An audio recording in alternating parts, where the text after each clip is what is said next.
नमस्कार मित्रों, मैं प्रियंका स्वागत करती हूँ आप सभी का आपके अपने YouTube channel smart study classes 77 पर।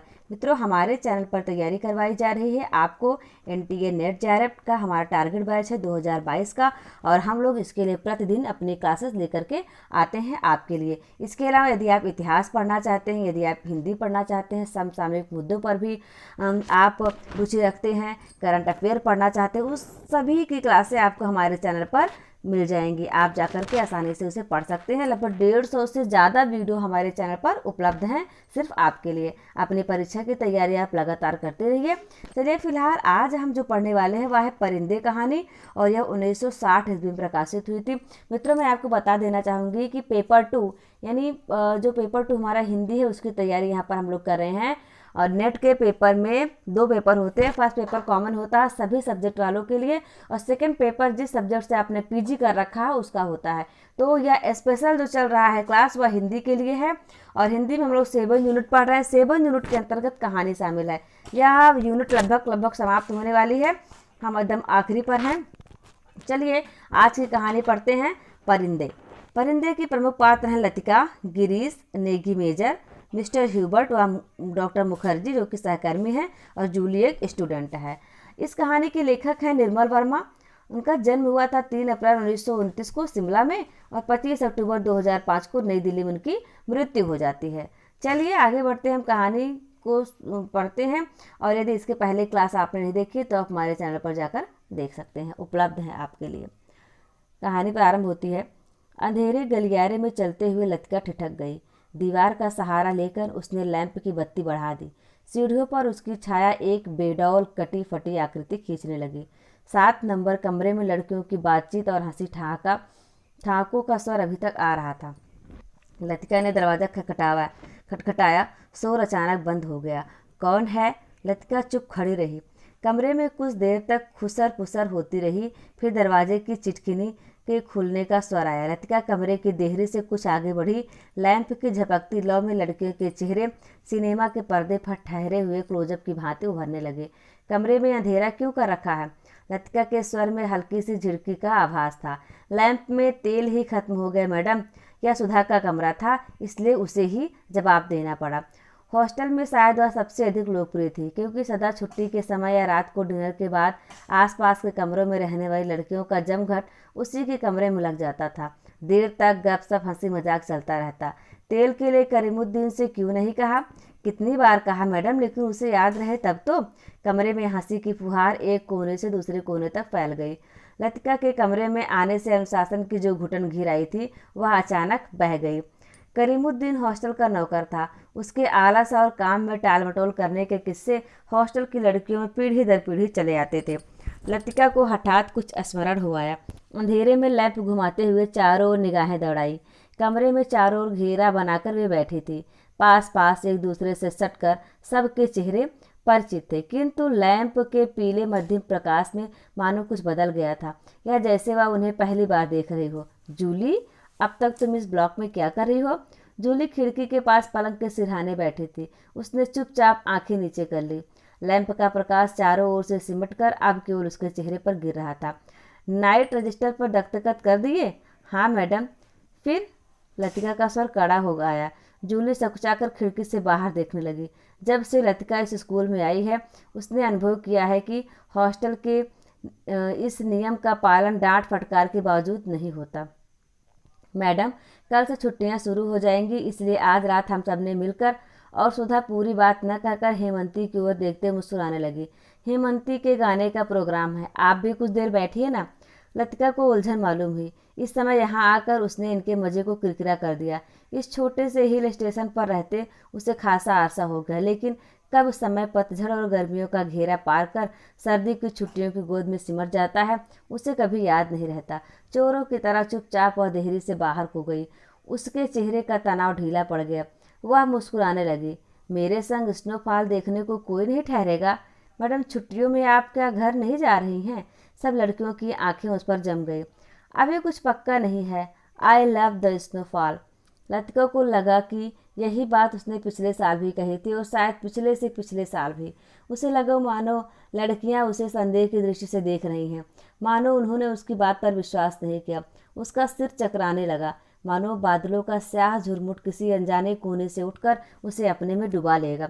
वह थोड़ा सा हंसी, फिर धीरे से उसने सर को झटक दिया। जूली, तुमसे कुछ काम है, अपने ब्लॉक में जाने से पहले मुझे मिल लेना। Well, good night. लतिका ने अपने पीछे दरवाज़ा बंद कर दिया।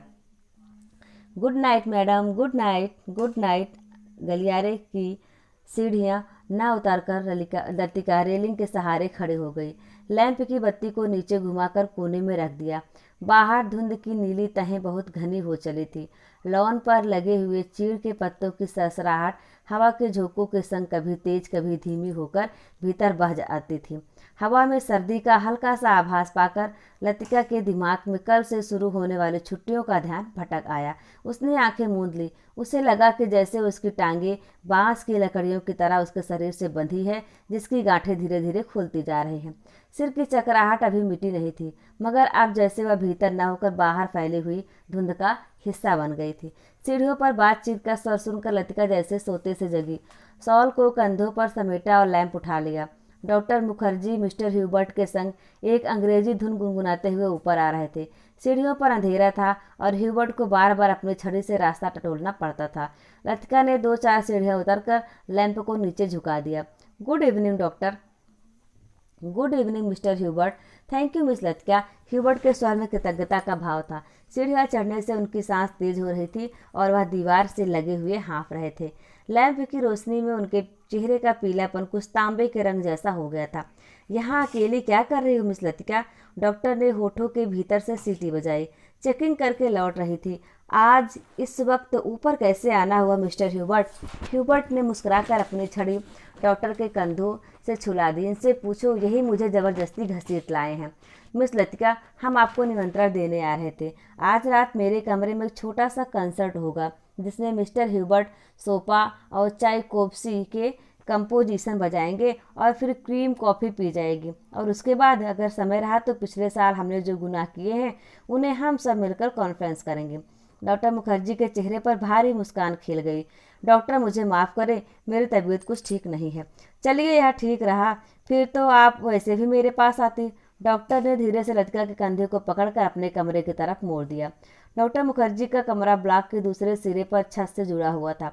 वह आधे बर्मी थे, जिसके चिन्ह उनकी थोड़ी दबी हुई नाक और छोटी छोटी चंचल आंखों से स्पष्ट थे। बर्मा पर जापानियों का आक्रमण होने के बाद वह छोटे से पहाड़ी शहर में आ बसे थे। प्राइवेट प्रैक्टिस के अलावा वह कन्वेंट स्कूल में हाइजीन फिजियोलॉजी भी पढ़ाया करते थे और इसलिए उनको स्कूल के हॉस्टल में ही एक कमरा रहने के लिए दे दिया गया था।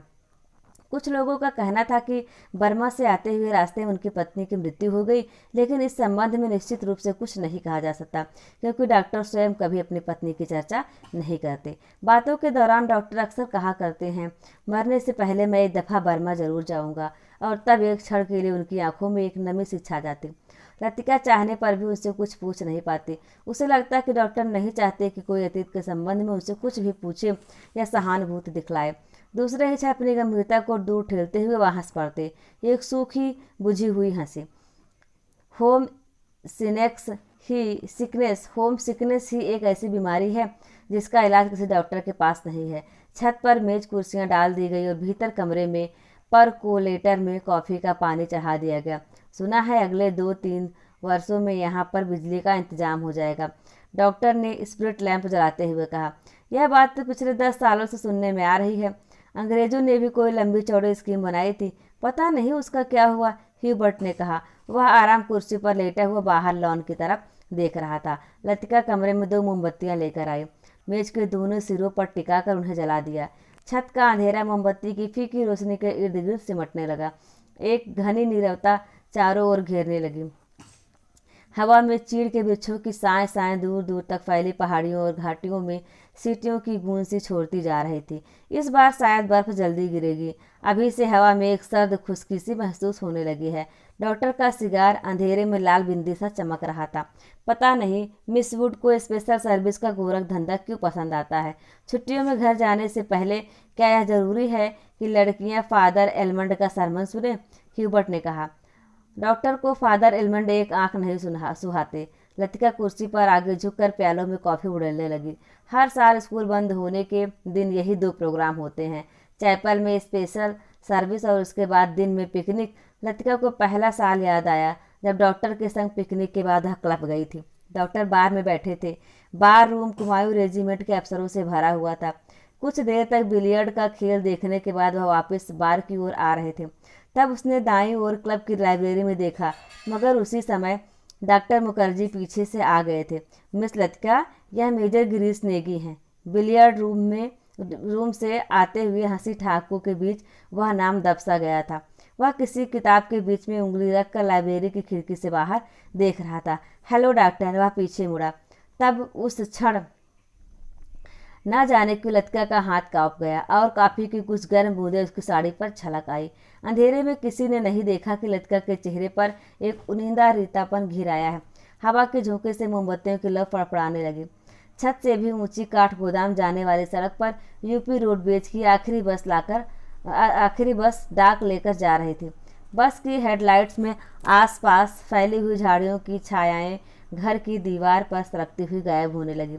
मिस लतिका, आप इस साल भी छुट्टियों में यहीं रहेंगी? डॉक्टर ने पूछा। डॉक्टर का सवाल हवा में टंगा रहा।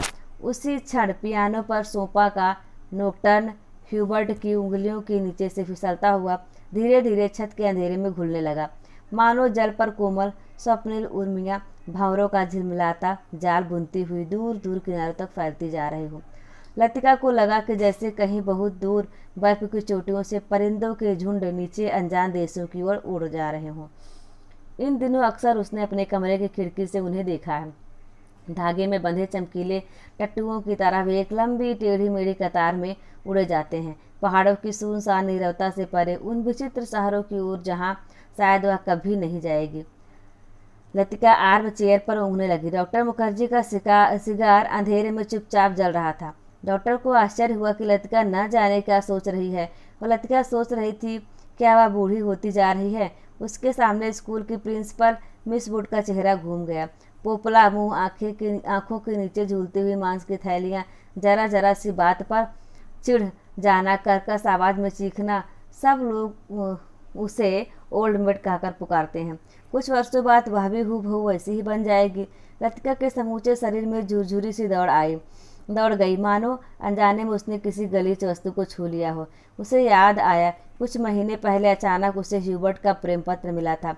भावुक याचना से भरा हुआ पत्र, जिसमें उसने न जाने क्या कुछ लिखा था जो कभी उसकी समझ में नहीं आया। उसे ह्यूबर्ट की इस बचकाना हरकत पर हंसी आई थी, किंतु भीतर ही भीतर प्रसन्नता भी हुई थी।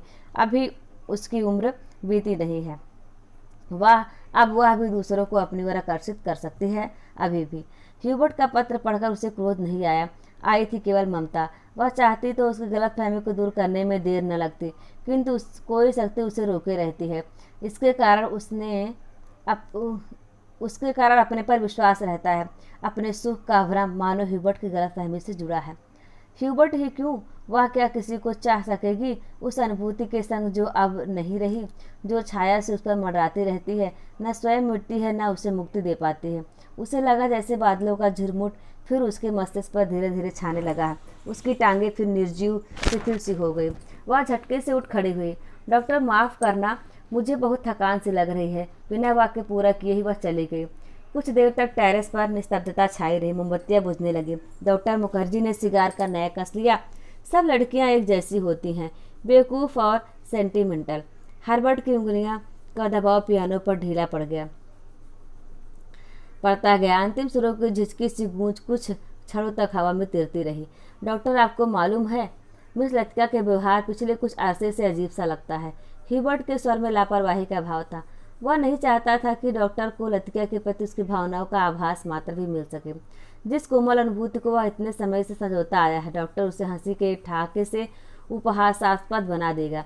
क्या तुम नियत में विश्वास करते हो ह्यूबर्ट? डॉक्टर ने कहा। ह्यूबर्ट दम रोके प्रतीक्षा करता रहा। वह जानता था कि कोई भी बात कहने से पहले डॉक्टर को फिलासोफाइज करने की आदत थी।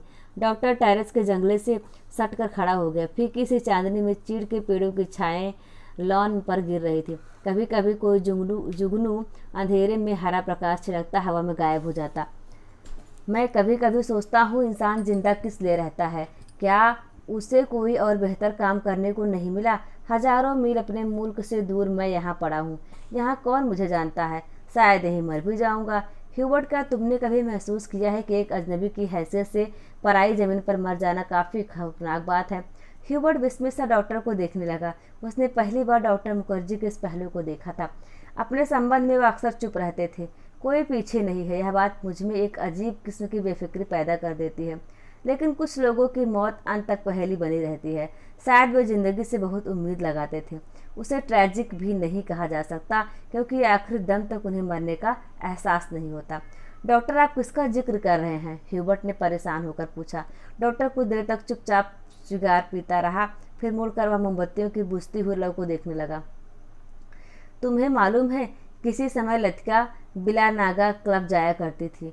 गिरीश नेगी से उसका परिचय वहीं हुआ था। कश्मीर जाने से एक रात पहले उसने मुझे सब कुछ बता दिया था।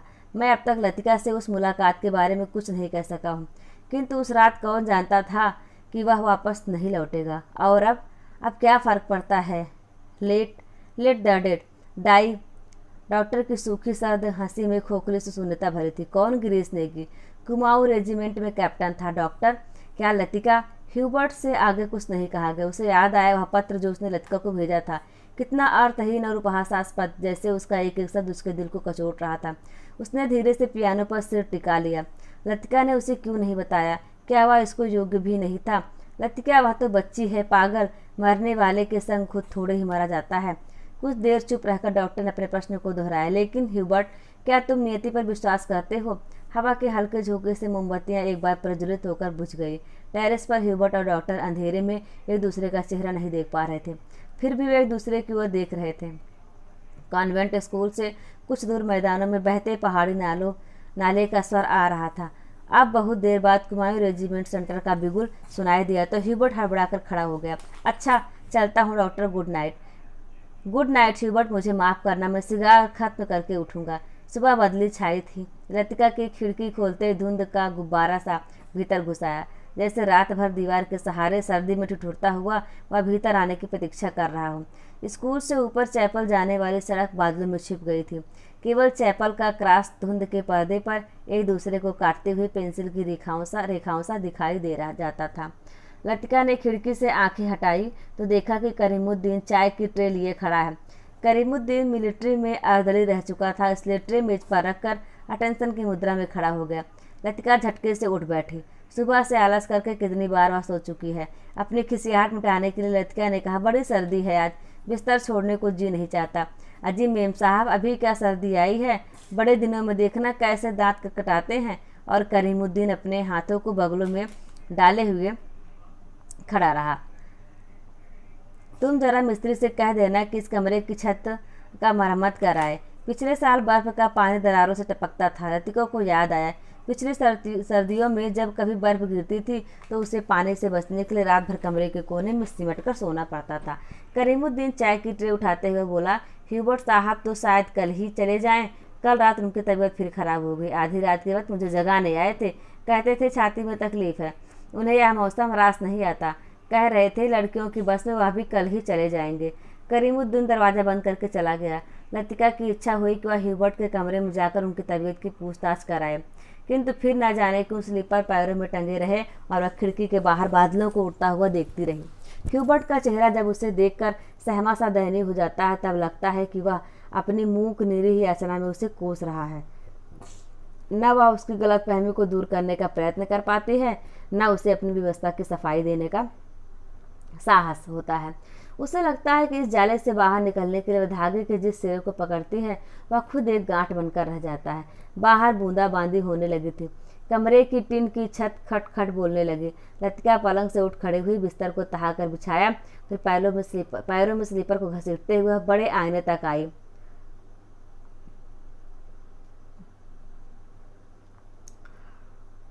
मित्रों, देखिए अब हम लोग जो है आगे की कहानी को पढ़ते हैं। क्या है इसमें?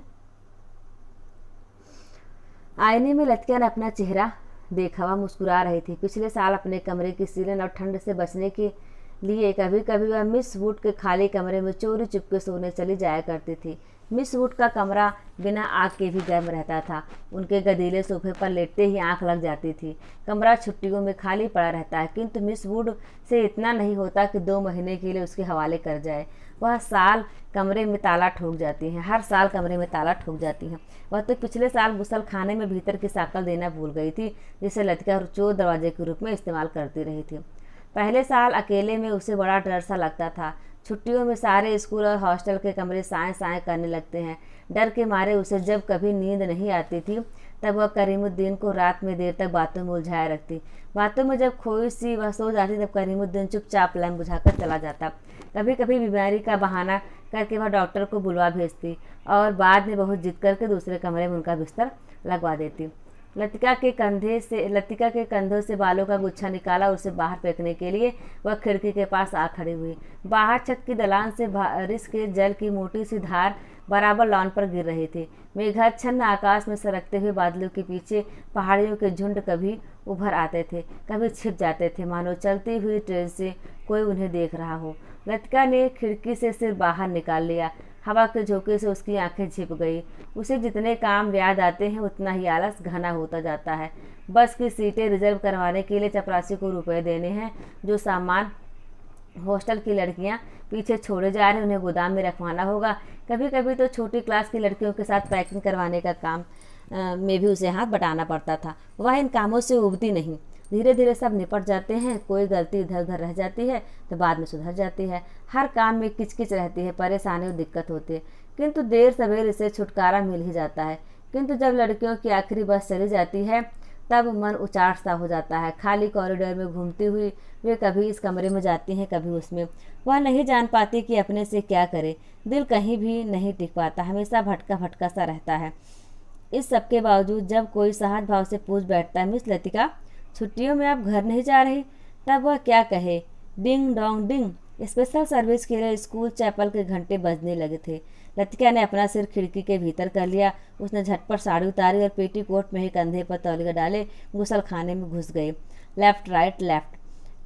कंटोनमेंट जाने वाली पक्की सड़क पर 4-4 की पंक्ति में कुमाऊं रेजिमेंट के सिपाहियों की एक टुकड़ी मार्च कर रही थी। फौजी बूटों की भारी खुरदरी आवाज़ें स्कूल चैपल की दीवारों से टकराकर भीतर प्रेयर हॉल में गूंज रही थी। Blessed are the meek. Father Elmond एक एक शब्द चबाते हुए खखारते स्वर में सरमन ऑफ द माउंट पढ़ रहे थे। ईसा मसीह की मूर्ति के नीचे कैंडलब्रियम के दोनों ओर मोमबत्तियां जल रही थीं, जिनका प्रकाश आगे बेंचों पर बैठी हुई लड़कियों पर पड़ रहा था। पिछली लाइनों की बेंचें अंधेरे में डूबी हुई थी, जहां लड़कियां प्रार्थना की मुद्रा में बैठी हुई सिर झुकाए एक दूसरे से खुसर फुसर कर रही थी। मिस वुड स्कूल सीजन के सफलतापूर्वक समाप्त हो जाने पर विद्यार्थियों और स्टाफ सदस्यों को बधाई का भाषण दे चुकी थी और अब फादर के पीछे बैठी हुई अपने में ही कुछ बुड़बुड़ा रही थी, मानो धीरे धीरे फादर को प्रॉम्प्ट कर रही हूँ। आमीन। फादर एलमंड ने बाइबल मेज पर रख दी और प्रेयर बुक उठा ली। हाल की खामोशी क्षण भर के लिए टूट गई। लड़कियों ने खड़े होते हुए जानबूझकर बेंचों को पीछे धकेला। बेंचें फर्श पर रगड़ खाकर सीटी बजाते हुए पीछे खिसक गई। हॉल के कोने से हंसी फूट पड़ी। मिस वुड का चेहरा तन गया, माथे पर बुरुकटियां तन गई। फिर अचानक निस्तब्धता छा गई। हाल के उस घुटे हुए धुंधलके में फादर का तीखा फटा हुआ स्वर सुनाई देने लगा। Jesus said, I am the light of the world, the that followeth me shall not walk in darkness but shall have the light of life. Doctor Mukherjee ने ऊब और उकसाहट से भरी जमाई ली। कब यह किस्सा खत्म होगा? उसने इतने ऊंचे स्वर में लतिका से पूछा कि वह सकुचा कर दूसरी ओर देखने लगी। स्पेशल सर्विस के समय डॉक्टर मुखर्जी के होठों पर व्यंग्यात्मक मुस्कान खेलती रहती और वह धीरे धीरे अपनी मूंछों को खींचता रहता। फादर एलमंड की वेशभूषा देखकर लतिका के दिल में गुदगुदी से दौड़ गई। जब वह छोटी थी तो अक्सर यह बात सोचकर विस्मित हुआ करती थी, क्या पादरी लोग सफ़ेद चोंगे के नीचे कुछ नहीं पहनते? अगर धोखे से वह ऊपर उठ जाए तो? Left left left. मार्च करते हुए फौजी बूट चैपल से दूर होते जा रहे थे, केवल उनकी गूंज हवा में शेष रह गई थी। Him number 117। फादर ने प्रार्थना पुस्तक खोलते हुए कहा। हॉल में प्रत्येक लड़की ने डेस्क पर रखी हुई हिम बुक खोल ली। पन्नों के उलटने की खड़खड़ाहट फिसलती हुई एक सिरे से दूसरे सिरे तक फैल गई। आगे की बेंच से उठकर ह्यूबर्ट पियानो के सामने स्टूल पर बैठ गया। संगीत शिक्षक होने के कारण हर साल स्पेशल सर्विस के अवसर पर उसे कॉयर के संग पियानो बजाना पड़ता था। ह्यूबर्ट ने अपने रुमाल से नाक साफ की। अपनी घबराहट छिपाने के लिए ह्यूबर्ट हमेशा ही ऐसा किया करते थे। कनखियों से हॉल की ओर देखते हुए अपने कांपते हाथों से हिम बुक खोली। Lead kindly light. पियानो के सुर दबे, झिझकते से मिलने लगे। घने बालों से ढकी ह्यूबर्ट की लंबी पीली अंगुलियां खुलने सिमटने लगी। कॉयर में गाने वाली लड़कियों के स्वर एक दूसरे से गूंथ कर कोमल स्निग्ध लहरों में बिंध गए। लतिका को लगा उसका जूड़ा ढीला पड़ गया है, मानो गर्दन के नीचे झूल रहा है। मिस वुड की आंखें बचा लतिका ने चुपचाप बालों में लगे क्लिपों को कसकर खींच दिया। बड़ा झक्की आदमी है। सुबह मैंने ह्यूबर्ट को यहाँ आने से मना किया था, फिर भी चला आया, डॉक्टर ने कहा। लतिका को करीमुद्दीन की बात याद हो आई। रात भर ह्यूबर्ट को खांसी का दौरा पड़ा था, कल जाने के लिए कह रहे थे। लतिका ने सिर टेढ़ा करके ह्यूबर्ट के चेहरे की एक झलक पाने की विफल चेष्टा की। इतने पीछे से कुछ भी देख पाना असंभव था। पियानो पर झुका हुआ ह्यूबर्ट का केवल सिर दिखाई देता था। Lead kindly light. संगीत के सुर मानो एक ऊंची पहाड़ी पर चढ़कर हाँफती हुई सांसों को आकाश की आवाज शून्यता में बिखेरते हुए नीचे उतर रहे हैं। बारिश की मुलायम धूप चैपल के लंबे चौकोर शीशों पर झिलमिला रही है, जिसकी एक महीन चमकीली रेखा ईसा मसीह की प्रतिमा पर तिरछी होकर गिर रही है। मोमबत्तियों का धुआं धूप में नीली सी लकीर खींचता हुआ हवा में तिरने लगा है। पियानो के क्षणिक पोज में लतिका को पत्तों का परिचित मरमर कहीं दूर अनजानी दिशा से आता हुआ सुनाई देता है। एक क्षण के लिए एक भ्रम हुआ कि चैपल का फीका सा अंधेरा उस छोटे से प्रेयर हॉल के चारों कोनों में सिमटता हुआ उसके आसपास घिराया है, मानो कोई उसकी आंखों पर पट्टी बांधकर उसे यहाँ तक ले आया हो और अचानक उसकी आंखें खोल दी हो। उसे लगा कि जैसे मोमबत्तियों के धूमिल आलोक में कुछ भी ठोस वास्तविक न रहा हो। चैपल की छत, दीवारें, डेस्क पर रखा हुआ डॉक्टर का सुघड़ सुडौल हाथ और पियानो के सुर अतीत की धुंध को भेदते हुए स्वयं उस धुंध का भाग बनते जा रहे हों। एक पगली सी स्मृति, एक उद्भ्रांत भावना। चैपल के शीशों के परे पहाड़ी सूखी हवा में झुकी हुई वीपिंग विलोज की कांपती टहनियाँ, पैरों तले चीड़ के पत्तों की धीमी सी चिर परिचित खड़खड़। वहीं पर गिरीश एक हाथ में मिलिट्री का खाकी हैट लिए खड़ा है, चौड़े उठे हुए सबल कंधे। अपना सिर वहाँ टिका दो तो जैसे सिमट कर खो जाएगा। चार्ल्स बोयर, यह नाम उसने रखा था। वह झेप कर हंसने लगा। तुम्हें आर्मी में किसने चुन लिया? मेजर बन गए हो, लेकिन लड़कियों से भी गए बीते हो। जरा जरा सी बात पर चेहरा लाल हो जाता है। यह सब वह कहती नहीं, सिर्फ सोचती भर थी। सोचा था कभी कहूँगी, वह कभी कभी नहीं आया। बुरूस का लाल फूल लाए हो? न झूठे खाकी कमीज के जिस जेब पर बैच चिपके थे उसमें से मूसा हुआ बुरूस का फूल निकल आया। छी, सारा मुरझा गया, अभी खिला कहाँ है। हाउ क्लंजी। उसके बालों में गिरीश का हाथ उलझ रहा है। फूल कहीं टिक नहीं पाता। फिर उसे क्लिप के नीचे फंसाकर उसने कहा, देखो। बुक बंद करके मिस वुड के कानों में कुछ कहा। पियानो का स्वर क्रमशः मंद पड़ने लगा। ह्यूबर्ट की उंगलियां ढीली पड़ने लगी। सर्विस के समाप्त होने से पूर्व मिस वुड के आर्डर पढ़कर सुनाया। बारिश होने की आशंका से आज के कार्यक्रम में कुछ आवश्यक परिवर्तन करने पड़े थे। पिकनिक के लिए झूला देवी के मंदिर जाना संभव नहीं हो सकेगा, इसलिए स्कूल से कुछ दूर मीडोज में सब लड़कियां नाश्ते के बाद जमा होंगी। सब लड़कियों को दोपहर का लंच हॉस्टल किचन से ही ले जाना होगा। केवल शाम की चाय मीडोज में बनेगी। पहाड़ों की बारिश का क्या भरोसा। कुछ देर पहले धुआंधार बादल गरज रहे थे। सारा शहर पानी में भीगा ठिठुर रहा था। अब धूप में नहाता नीला आकाश धुंध की ओट में बाहर निकलता हुआ फैल रहा था। लतिका ने चैपल से बाहर आते हुए देखा। वीपिंग बिलोल की भीगी शाखाओं से धूप में चमकती हुई बारिश की बूंदें टपक रही थी। लड़कियां चैपल से बाहर निकलकर छोटे छोटे गुच्छे बनाकर कॉरिडोर में जमा हो गई हैं। नाश्ते के लिए अभी पौन घंटा पड़ा था। उनमें से अभी कोई भी लड़की हॉस्टल जाने के लिए उत्सुक नहीं थी। छुट्टियां अभी शुरू नहीं हुई थी, किंतु शायद इसीलिए इन चंद बचे खुचे क्षणों में अनुशासन के भीतर भी मुक्त होने का भरपूर आनंद उठा लेना चाहती थी।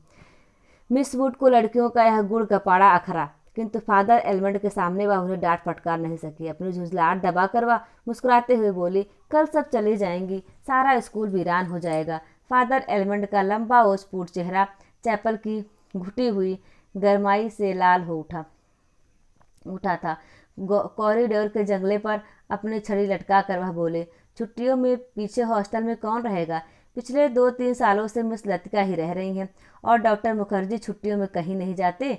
डॉक्टर तो सर्दी गर्मी यहीं रहते हैं। मिस वुड ने विस्मय से फादर की ओर देखा। वह समझ नहीं सकी कि फादर ने डॉक्टर का प्रसंग क्यों छेड़ दिया। डॉक्टर मुखर्जी छुट्टियों में कहीं नहीं जाते। 2-3 महीने की छुट्टियों में वर्मा जाना काफ़ी कठिन है फादर। मिस वुड हंसने लगी।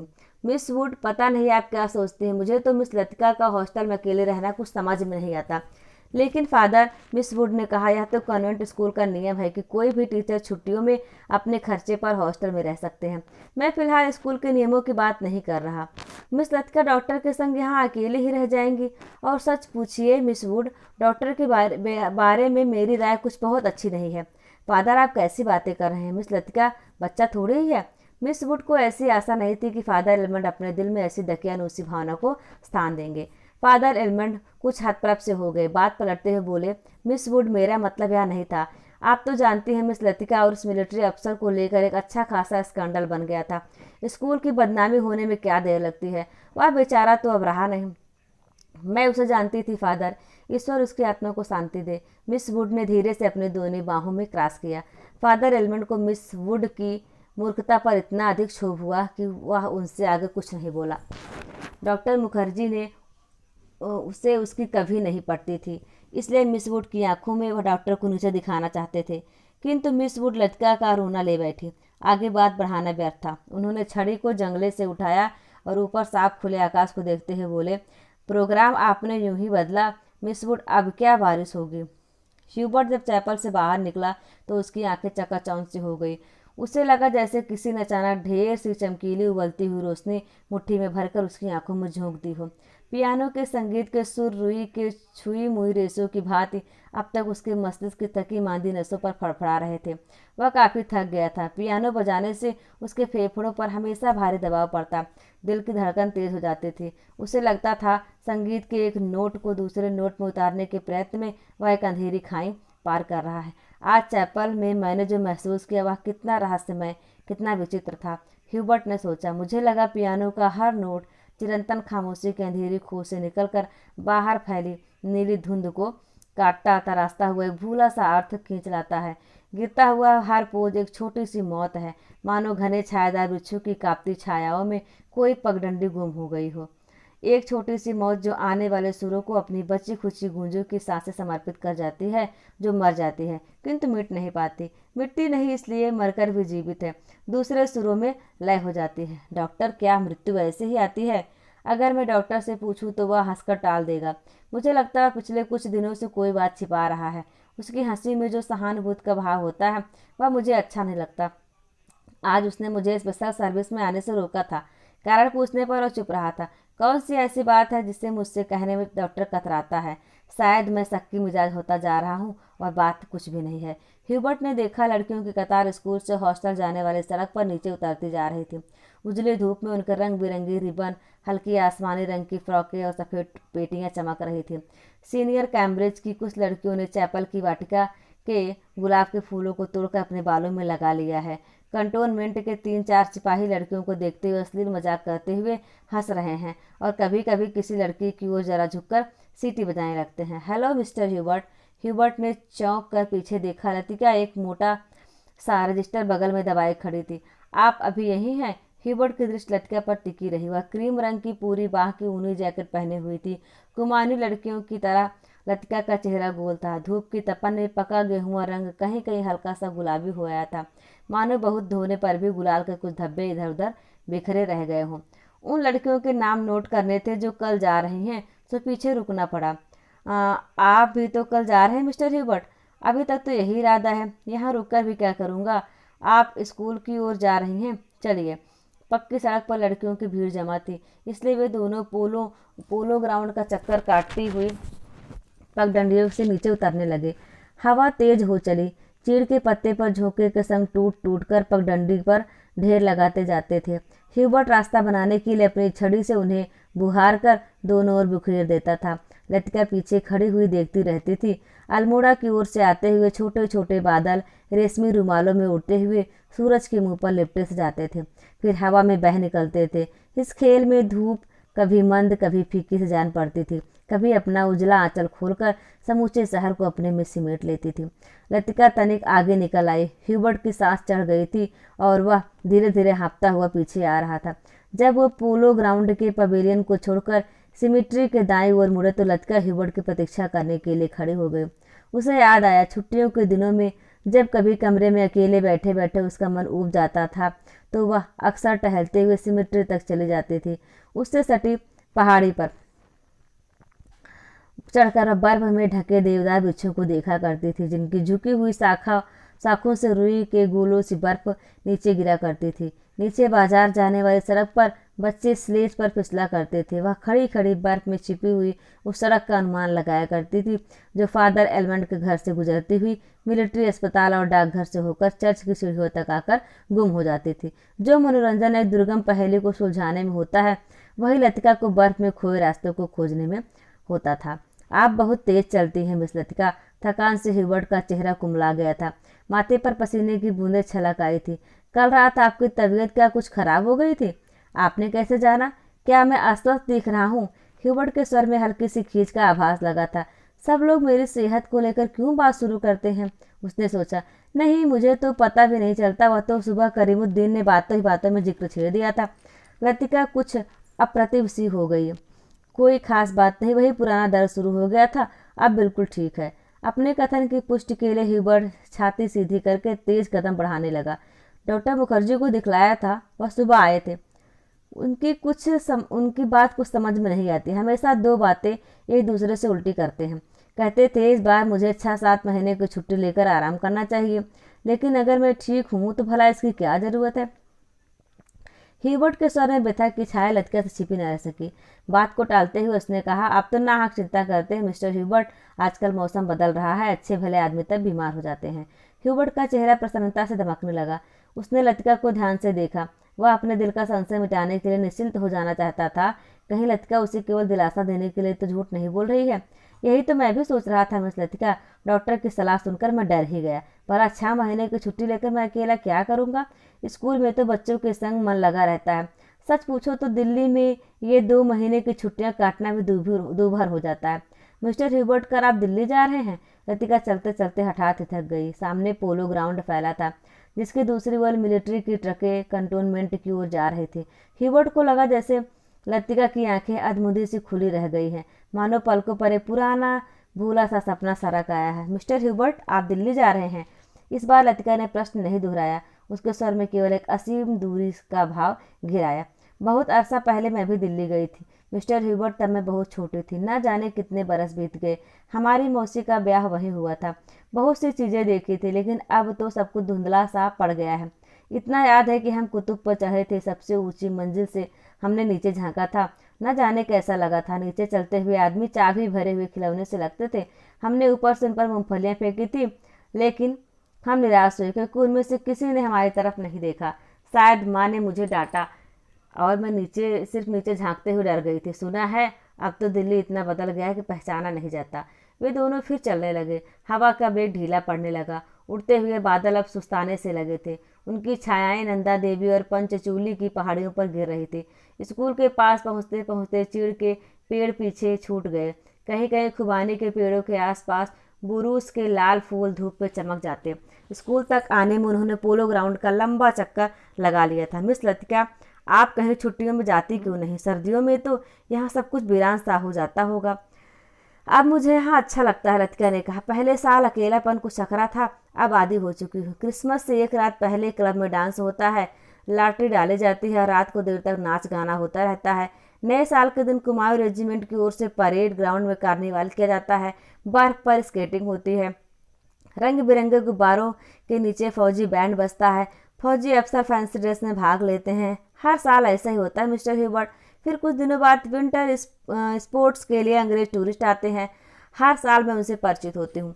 वापस लौटते हुए हमेशा वादा करते हैं अगले साल भी आएंगे, पर मैं जानती हूँ कि वह नहीं आएंगे।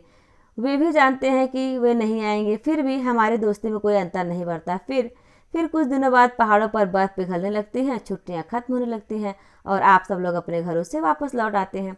फिर मिस्टर ह्यूबर्ट, पता भी नहीं चलता छुट्टियां कब शुरू हुई थी कब खत्म हो गई। लतिका ने देखा ह्यूबर्ट उसकी ओर। तनिक आराम से पढ़ तो भले रहा। 6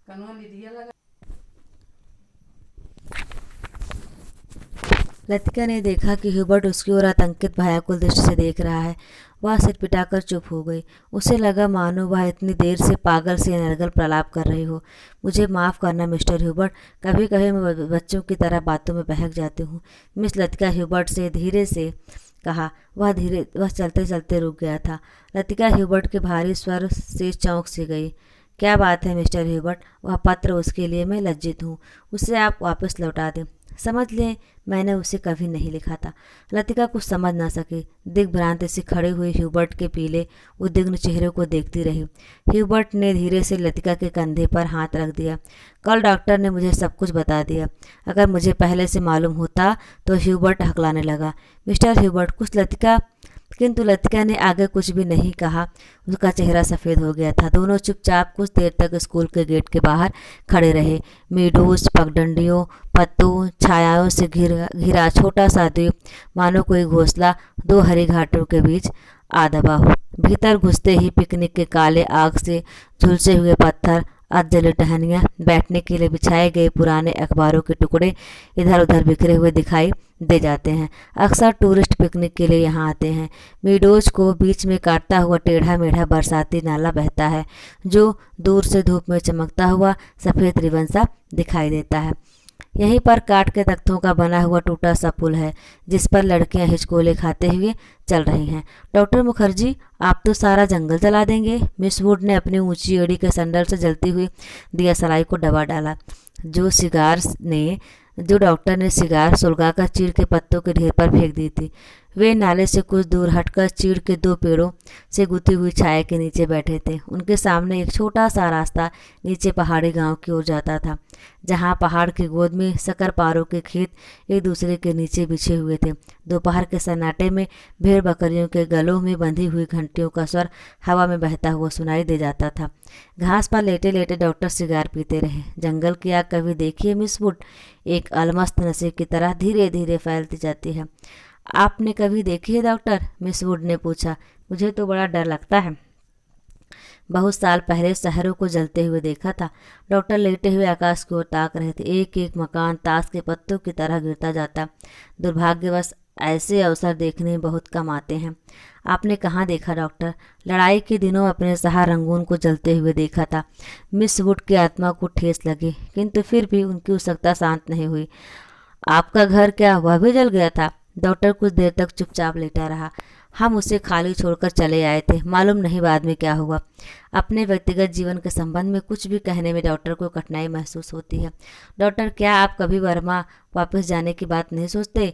डॉक्टर ने अंगड़ाई ली और करवट बदलकर औंधे मुंह लेट गए। उनकी आंखें मुंद गई और माथे पर बल की लटें झूल आई। सोचने से क्या होता है मिस वुड, जब वर्मा में था तब क्या कभी सोचा था यहाँ आकर उम्र काटनी होगी? लेकिन डॉक्टर, कुछ भी कह लो, अपने देश का सुख कहीं और नहीं मिलता। यहाँ तुम चाहे कितने वर्ष सह लो, अपने को हमेशा अजनबी ही पाओगे। डॉक्टर ने सिगार के दुए को धीरे धीरे हवा में छोड़ दिया। दरअसल अजनबी तो मैं वहाँ भी समझा जाऊँगा मिस वुड। इतने वर्षों बाद मुझे कौन पहचानेगा? इस उम्र में नए सिरे से रिश्ते जोड़ना काफ़ी सिरदर्द का काम है। कम से कम मेरे बस की बात नहीं। लेकिन डॉक्टर, आप कब तक इस पहाड़ी कस्बे में पड़े रहेंगे? इसी देश में रहना है तो किसी बड़े शहर में प्रैक्टिस कीजिए। प्रैक्टिस बढ़ाने के लिए कहाँ कहाँ भटकता फिरूंगा मिस वुड, जहाँ रहो वहीं मरीज मिल जाते हैं। यहाँ आया था कुछ दिनों के लिए, फिर मुद्दत हो गई और टिका रहा। जब कभी जी उबेगा कहीं चला जाऊंगा। जड़ें कहीं नहीं जमती तो पीछे भी कुछ नहीं छूट जाता। मुझे अपने बारे में कोई गलतफहमी नहीं है मिस वुड, मैं सुखी हूँ। मिस वुड ने डॉक्टर की बात पर विशेष ध्यान नहीं दिया। दिल में वह हमेशा डॉक्टर को उस श्रृंखल, लापरवाह और सनकी समझती रही हैं। किंतु डॉक्टर के चरित्र में उनका विश्वास है। न जाने क्यों डॉक्टर ने जाने अनजाने में उसका कोई प्रमाण दिया हो या उन्हें याद नहीं पड़ता। मिस वुड ने एक ठंडी सांस भरी। वह हमेशा यही सोचती थी, यदि डॉक्टर इतना आलसी और लापरवाह न होता तो अपनी योग्यता के बल पर काफ़ी चमक सकता था। इसलिए उन्हें डॉक्टर पर क्रोध भी आता था और दुख भी होता था। मिस वुड ने अपने बैग से उनका गोला और सलाइयाँ निकाली। फिर उसके नीचे से अखबार में लिपटा हुआ चौड़ा कॉफ़ी का डिब्बा उठाया, जिसमें अंडों की सैंडविचें और हैमबर्गर दबे हुए थे। थर्मस से प्यालों में कॉफ़ी उड़लते हुए मिस वुड ने कहा, डॉक्टर, कॉफ़ी ठंडी हो रही है। डॉक्टर लेटे लेटे बड़बड़ाया, बुड़बुड़ाया। मिस वुड ने नीचे झुककर देखा, वह कोहनी पर सिर टिकाए सो रहा था। ऊपर का होठ जरा सा फैलकर मुड़ गया था, मानो किसी से मजाक करने से पहले मुस्कुरा रहा हो। उसकी उंगलियों में दबा हुआ सिगार नीचे झुका हुआ लटक रहा था।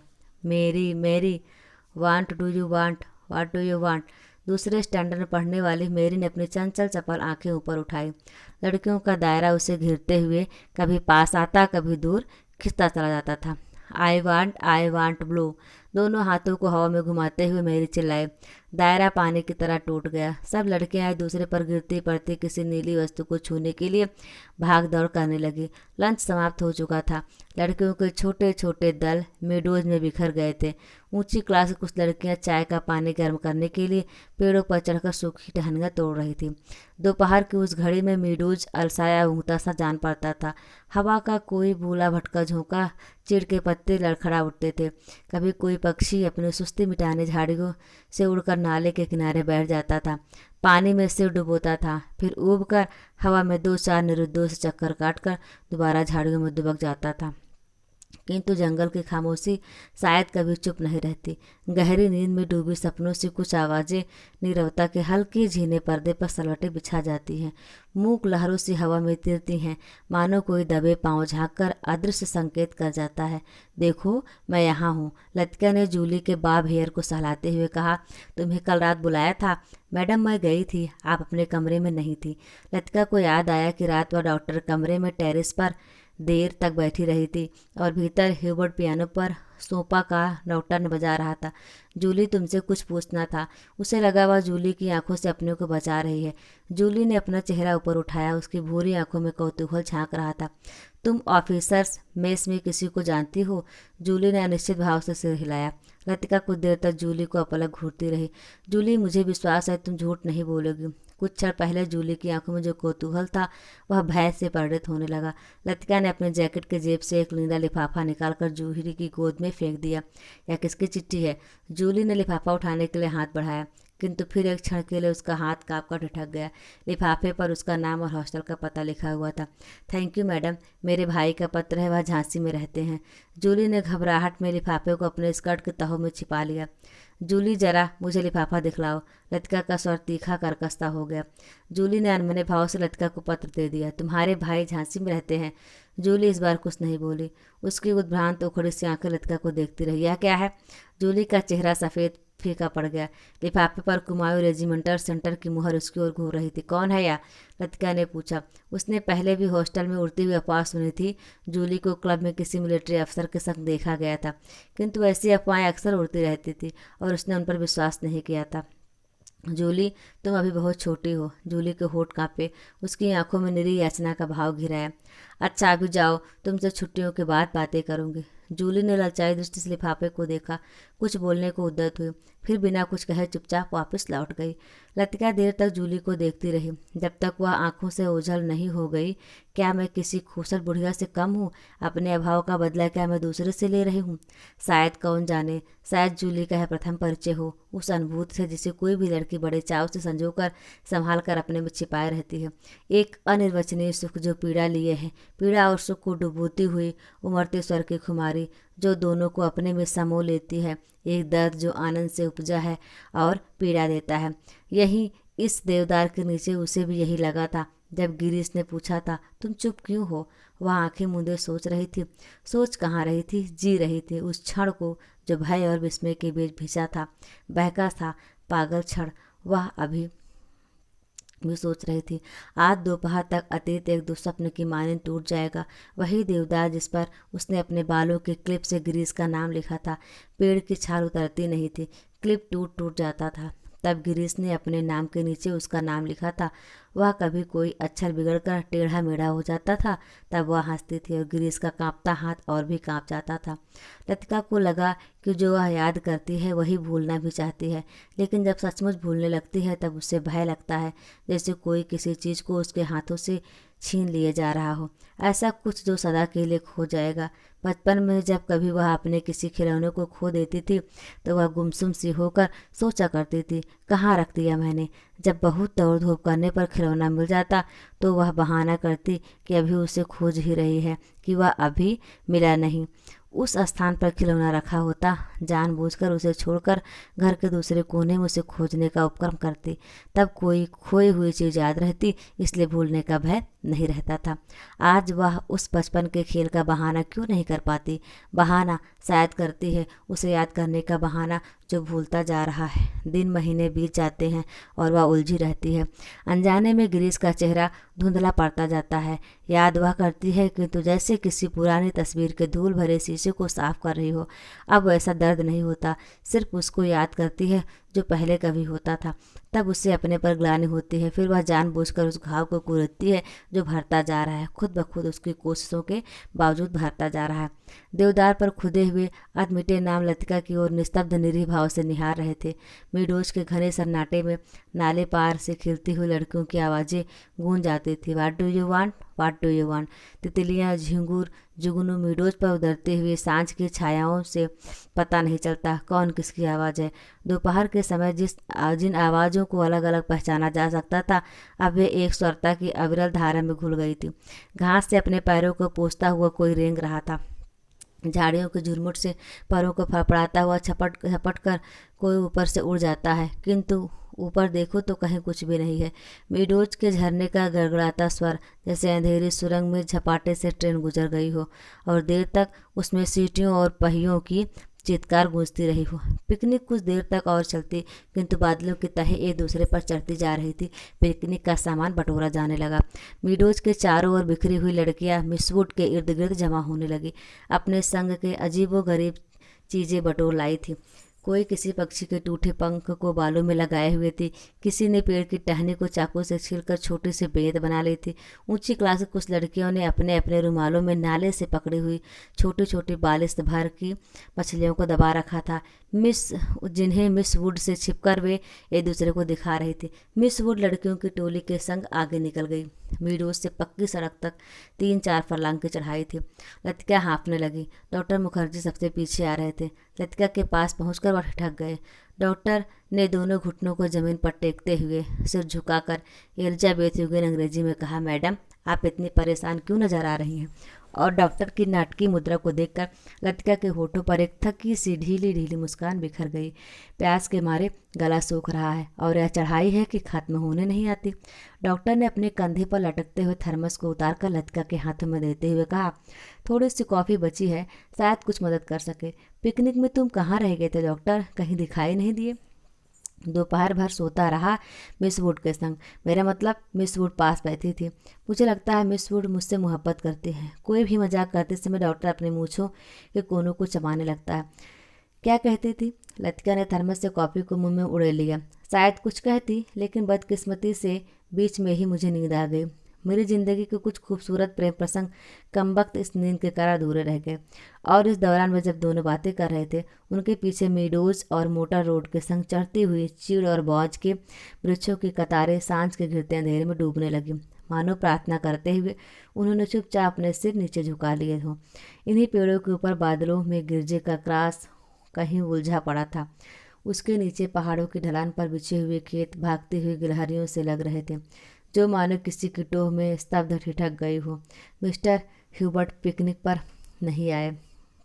डॉक्टर मुखर्जी टार्च जलाकर लतिका के आगे आगे चल रहे थे। मैंने उन्हें मना कर दिया था। किस लिए? अंधेरे में पैरों के नीचे दबे हुए पत्तों की चमराहट के अतिरिक्त तो कुछ सुनाई नहीं दिया था। डॉक्टर मुखर्जी ने धीरे से खांसा। पिछले कुछ दिनों से मुझे संदेह होता जा रहा है ह्यूबर्ट की छाती का दर्द शायद मामूली दर्द नहीं है। डॉक्टर थोड़ा सा हंसा, जैसे उसे अपनी अगंभीरता रुचकर लग रही हो। डॉक्टर ने प्रतीक्षा की, शायद लतिका कुछ कहेगी, किंतु लतिका चुपचाप उसके पीछे चल रही थी। यह मेरा महज शक है, शायद मैं बिल्कुल गलत हूँ, किंतु यह बेहतर होगा कि वह अपने एक फेफड़े का एक्सरे करा ले। इससे कम कोई भ्रम तो नहीं रहेगा। आपने मिस्टर ह्यूबर्ट से इसके बारे में कुछ नहीं कहा है? अभी तक कुछ नहीं कहा। ह्यूबर्ट जरा सी बात पर चिंतित हो उठता है, इसलिए कभी साहस नहीं हो पाता। डॉक्टर को लगा उसके पीछे आते ही लतिका के पैरों का स्वर सहसा बंद हो गया। उसने पीछे मुड़कर देखा। लतिका बीच सड़क पर अंधेरे में छाया से चुपचाप निश्चल खड़ी है। डॉक्टर, लतिका का स्वर भर्राया हुआ था। क्या बात है मिस लतिका, आप रुक क्यों गई? डॉक्टर, क्या मिस्टर ह्यूबर्ट? डॉक्टर ने अपनी टार्च की मध्यम रोशनी लतिका पर उठा दी। उसने देखा लतिका का चेहरा एकदम पीला पड़ गया है और वह रह रह कर पत्ते से कांप उठती है। मिस लतिका, क्या बात है? आप तो बहुत डरी सी जान पड़ती हैं। कुछ नहीं डॉक्टर, मुझे मुझे कुछ याद आ गया था। वे दोनों फिर चलने लगे। कुछ दूर जाने पर उनकी आंखें ऊपर उठ गई। पक्षियों का एक बेड़ा धूमिल आकाश में त्रिकोण बनाता हुआ पहाड़ों के पीछे से उनकी ओर आ रहा था। लतिका और डॉक्टर सिर के पीछे, देखिए आगे हम लोग पढ़ते हैं, दोनों लोग चले जा रहे हैं।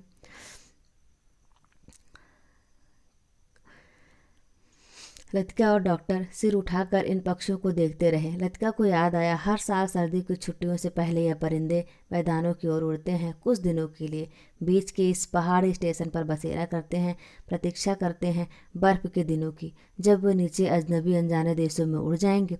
क्या वे सब भी प्रतीक्षा कर रहे हैं? वह डॉक्टर मुखर्जी, मिस्टर ह्यूबर्ट, लेकिन कहाँ के लिए? हम कहाँ जाएंगे? किंतु उसका कोई उत्तर नहीं मिला। उस अंधेरे में मीडोज के झरने के भूतल स्वर में और चीड़ के पत्तों की सरसराहट के अतिरिक्त कुछ सुनाई नहीं देता था। लतिका हड़बड़ाकर चौंक गई। अपनी छड़ी पर झुका हुआ डॉक्टर धीरे धीरे सीटी बजा रहा था। मिस लतिका, जल्दी शुरू कीजिए, बारिश शुरू होने वाली है। हॉस्टल पहुंचते पहुंचते बिजली चमकने लगी थी, किंतु उस रात बारिश देर तक नहीं हुई। बादल बरसने भी नहीं पाते थे कि हवा के थपोड़े से धकेल दिए जाते थे। दूसरे दिन तड़के ही बस पकड़नी थी, इसलिए डिनर के बाद लड़कियां सोने के लिए अपने अपने कमरों में चली गई थी। जब लतिका अपने कमरे में गई तो उस समय कुमाऊं रेजिमेंट सेंटर का बिगुल बज रहा था। उसके कमरे में करीमुद्दीन कोई पहाड़ी धुन गुनगुनाता हुआ लैंप में गैस पंप कर रहा था। लतिका उन्हीं कपड़ों में तकियों को दोहरा करके लेट गई। करीमुद्दीन ने उड़ती हुई निगाहों से लतिका को देखा, फिर अपने काम में जुट गया। पिकनिक कैसी रही मेम साहब? तुम क्यों नहीं आए? सब लड़कियां तुम्हें पूछ रही थी। लतिका को लगा दिन भर की थकान धीरे धीरे उसके शरीर की पसलियों पर चिपटती जा रही। अनायास उसकी आंखें नींद के बोझ से झपकने लगी। मैं चला आता तो ह्यूबर्ट साहब की तीमारदारी कौन करता? दिन भर उनके बिस्तर सटा बैठा रहा और अब वह गायब हो गए हैं। करीमुद्दीन ने कंधे पर लटकते हुए मैले कुचले तौलिए को उतारा और लैंप के शीशे को गर्द पोंछने लगा। लतिका की अधमुखी आंखें खुल गई। क्या ह्यूबर्ट साहब अपने कमरे में नहीं है? खुदा जाने इस हालत में कहाँ भटक रहे हैं। पानी गर्म करने कुछ देर के लिए बाहर गया था, वापस आने पर देखता हूँ कमरा खाली पड़ा है। करीमुद्दीन बड़बड़ाता हुआ बाहर चला गया।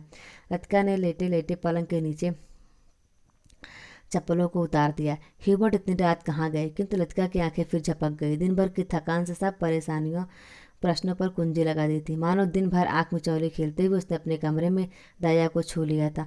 अब वह सुरक्षित थी। कमरे की चार दीवारी के भीतर उसे कोई नहीं पकड़ सकता। दिन के उजाले में वह गवाह थी, मुजरिम थी। हर चीज़ का उससे तकाजा था। अब इस अकेलेपन में कोई गिला नहीं, उलाहना नहीं, सब खींचतानी खत्म हो गई है। जो अपना है वह बिल्कुल अपना सा हो गया है, जो अपना नहीं है उसका दुख नहीं, अपनाने की फुर्सत नहीं। लतिका ने दीवार की ओर मुंह घुमा दिया।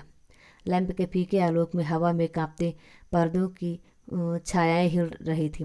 बिजली कड़कने से खिड़कियों के शीशे चमक चमक उठते थे, दरवाजे चटकने लगते थे, जैसे कोई बाहर से धीमे धीमे खड़खड़ा रहा। कॉरिडोर से अपने अपने कमरे में जाती हुई लड़कियों की हंसी, बातों के कुछ शब्द, फिर सब कुछ शांत हो गया। किंतु फिर भी देर तक कच्ची नींद में हो लैंप का धीमा सा सी सी स्वर सुनती रही। कब वह स्वर भी मौन का भाग बनकर मूक हो गया उसे पता न चला। कुछ देर बाद उसको लगा सीढ़ियों से कुछ दबी आवाज़ें ऊपर आ रही हैं। बीच बीच में कोई चिल्ला उठता है, फिर सहसा आवाज़ें धीमी पड़ती हैं। मिस लतिका, ज़रा अपना लैंप ले आइए। कॉरिडोर के नीचे से डॉक्टर मुखर्जी की आवाज़ आई थी। कॉरिडोर में अंधेरा था। वह 3-4 सीढ़ियाँ नीचे उतरी, लैंप नीचे किया। सीढ़ियों से सटे जंगले पर ह्यूबर्ट ने अपना सिर रख दिया था। उसकी एक बाँह जंगले के नीचे लटक रही थी और दूसरी डॉक्टर के कंधे पर झूल रही थी, जिसे डॉक्टर ने अपने हाथों में जकड़ रखा था। मिस लतिका, लैंप जरा और नीचे झुका दीजिए। ह्यूबर्ट, डॉक्टर ने ह्यूबर्ट को सहारा देकर ऊपर खींचा। ह्यूबर्ट ने अपना चेहरा ऊपर किया। विस्की की तेज बू का झोंका लतिका के सारे शरीर को झंझोड़ गया। ह्यूबर्ट की आंखों में सुर्ख डोरे खींच आए थे। कमीज का कॉलर उल्टा हो गया था। टाई की गांठ ढीली होकर नीचे खिसक आई थी। लतिका ने कांपते हाथों से लैंप सीढ़ियों पर रख दिया और आप दीवार के सहारे खड़े हो गई। उसका सिर चकराने लगा था। In a back lane of the city there is a girl who loves me. Hubert हचकियों के बीच गुनगुनाता उठता। Hubert, please please. डॉक्टर ने ह्यूबर्ट के लड़खड़ाते शरीर को अपनी मजबूत गिरफ्त में ले लिया। मिस लतिका, आप लैंप लेकर आगे चलिए। लतिका ने लैंप उठाया। दीवार उन पर तीनों की छायाएं डगमगाने लगी। In a black lane of the city there is a girl who loves me. Hubert doctor Mukherjee के कंधे पर सिर टिकाए अंधेरी सीढ़ियों पर उल्टे सीधे पैर रखता चढ़ रहा था। डॉक्टर हम कहाँ हैं? ह्यूबर्ट सहसा इतनी जोर से चिल्लाया कि उसकी लड़खड़ाती आवाज़ सुनसान अंधेरे में कॉरिडोर के छत से टकरा कर देर तक हवा में गूंजती रही। ह्यूबर्ट!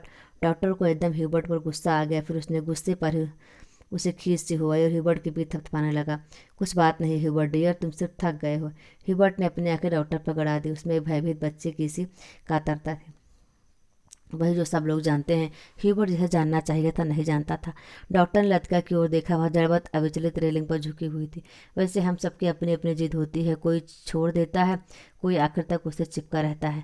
डॉक्टर मुखर्जी अंधेरे में मुस्कुराए। उनकी मुस्कुराहट में सूखा सा विरक्ति का भाव भरा था। कभी कभी मैं सोचता हूँ मिस लतिका, किसी चीज़ को न जानना यदि गलत है तो जानबूझकर न भूल पाना, हमेशा जोक की तरह उसे चिपटा रहना, यह भी गलत है। बर्मा से आते हुए मेरी पत्नी की मृत्यु हुई थी। मुझे अपनी ज़िंदगी बेकार सी लगी थी। आज इस बात को अरसा गुजर गया और जैसा आप देखती हैं मैं जी रहा हूँ। उम्मीद है कि काफ़ी अरसा और जीऊँगा। ज़िंदगी काफ़ी दिलचस्प लगती है। यदि उम्र की मजबूरी न होती तो शायद मैं दूसरी शादी करने में भी न हिचकता। इसके बावजूद कौन कह सकता है मैं अपनी पत्नी से प्रेम नहीं करता? आज भी करता हूँ। लेकिन डॉक्टर, लतिका का गला रुंधाया था। क्या मिस लतिका? डॉक्टर, सब कुछ होने के बावजूद वह क्या चीज़ है जो हमें चलाए चलती है? हम रुकते हैं तो भी अपने रेले में वह हमें घसीट ले जाती है। लतिका को लगा वह जो कहना चाह रही है कह नहीं पा रही, जैसे अंधेरे में कुछ खो गया है जो मिल नहीं पा रहा है, शायद कभी नहीं मिल पाएगा। यह तो आपको फादर एलमंड ही बता सकेंगे मिस लतिका। डॉक्टर की खोखली हंसी में उनका पूरा सनकीपन उभर आया था। अच्छा चलता हूँ मिस लतिका, मुझे काफ़ी देर हो गई है। डॉक्टर ने दिया सलाई जलाकर घड़ी को देखा। Good night miss Latika. Good night doctor. Doctor के जाने पर लतिका कुछ देर तक अंधेरे में रेलिंग से सटी खड़ी रही। हवा चलने से कॉरिडोर में जमा हुआ कोहरा सिहर उठता था। शाम को सामान बांधते हुए लड़कियों ने अपने अपने कमरे के सामने जो पुरानी कॉपियाँ, अखबारों और रद्दी के ढेर लगा दिए थे, वे सब अब अंधेरे में कॉरिडोर में हवा के झोंकों से इधर उधर बिखरने लगे थे। चलिए हम लोग पढ़ते हैं। लगभग कहानी यह ख़त्म होने वाली है। ये ख़त्म हो गई। वे सब अंधेरे कॉरिडोर में हवा के झोंकों से इधर उधर बिखरने लगे थे, या इसकी लास्ट पंक्तियाँ थी। तो दोस्तों, कैसी लगी आपको यह कहानी? आप इसे कमेंट बॉक्स में कमेंट करके अवश्य बताइएगा। बहुत ही जल्द हम आपसे मिलेंगे एक बहुत ही शानदार और बेहतरीन क्लास के साथ। तब तक के लिए आप स्वस्थ रहिए, मस्त रहिए, अपना और अपनों का ख्याल रखिए। जय भारत, जय हिंद।